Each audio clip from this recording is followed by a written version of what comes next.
great transformation. This is about how open the Turkish economy is. It's not as open as Germany, but it's as open as France.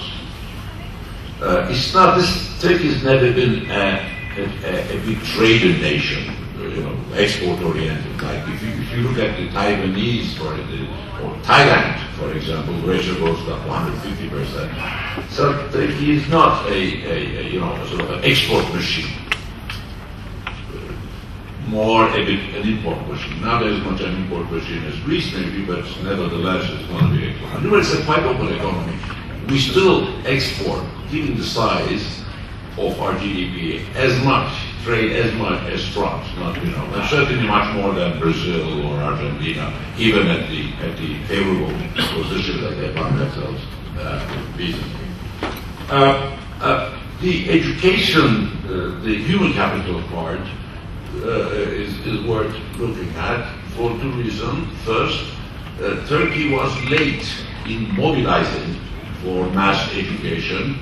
This can be seen in the fact that older age groups have much lower levels of education than younger parts of the population. As you can see from this graph, the big mobilization has taken place mainly in the 80s and 90s, which in turn implies that, young entrants into the labor force are all relatively well educated, are all have more or less 10, 11 years of schooling, actually, and whereas the older generation, you may find even analphabetism at the 10-15% rate. So this profile of population, especially from an economic point of view, is very important because the economy is the young entrants into the labor force and their skills which are important.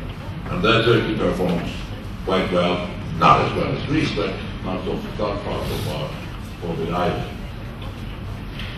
That's the part which is of interest to Greece. This is the deficit of the public sector, including everything, and after inflation accounting. And as you can see, in the 90s, we've had deficits which would make even Greece to shake. 15% of GDP, 20%, you never went that up.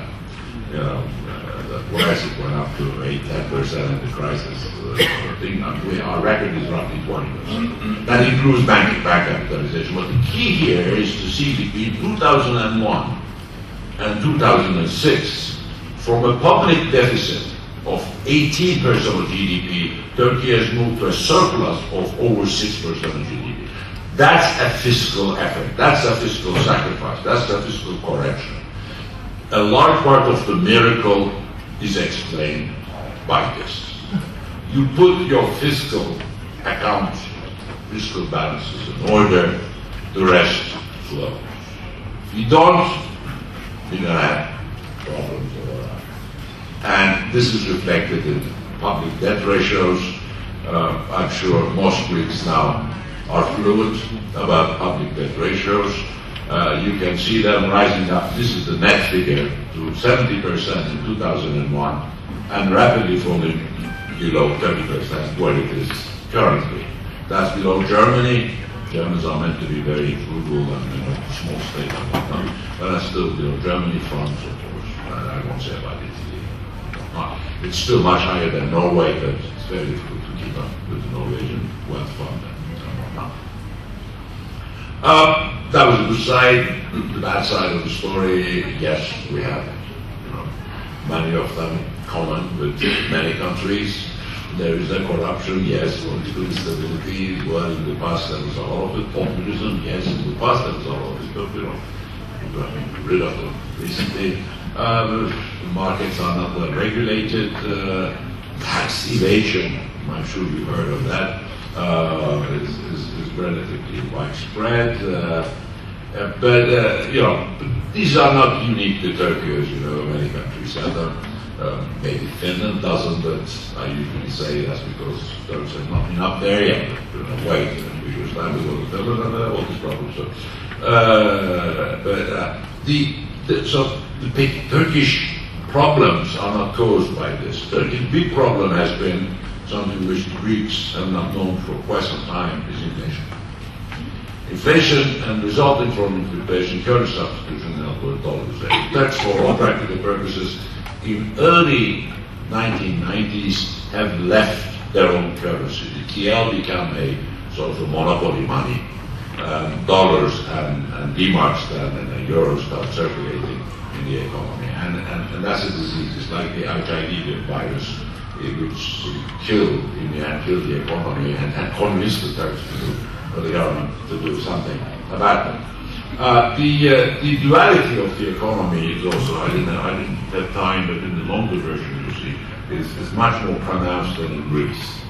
In the sense that there is the average value added, for example, per employed is in the 40,000 levels in non-agriculture, but only at $10,000 level at the agriculture. So there's 1 to 4 difference between non-agriculture and agriculture. And this is and the agriculture is such a big size. So these are the main problems, and it relates to the important. This is Turkish inflation story. It's nice for you to look at it and maybe to remember that things were looking back in the 70s and 80s and 90s, which explains why the demand industry went from TL to the dollar. I mean, because this kind of inflation, why should you keep on this meaningless money, which you cannot even keep account? You don't know what it means, a euro or 3 euro, what 100 lira meant to you. How much did the shirt cost last year?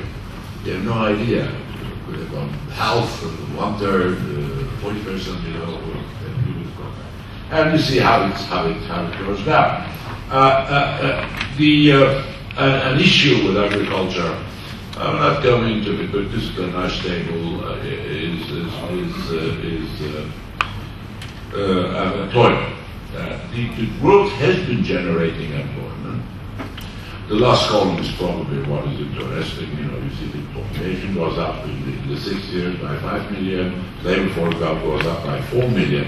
So you see you have that, in other words, this is a relatively high population increase economy. So, every year you get 800,000 more people to find jobs, which are looking for jobs. At the same time, the share of agriculture is too large. So at the same time, you have to reduce the numbers in agriculture. That means you have to create jobs, not just for the increase in population, but also for the transformation from an agricultural employment, low productivity employment to high productivity employment. So it means you have to produce. Well, we have not been able to. That's the bottom line. We've been just reasonable employment, non-agricultural employment, just kept up with population increase.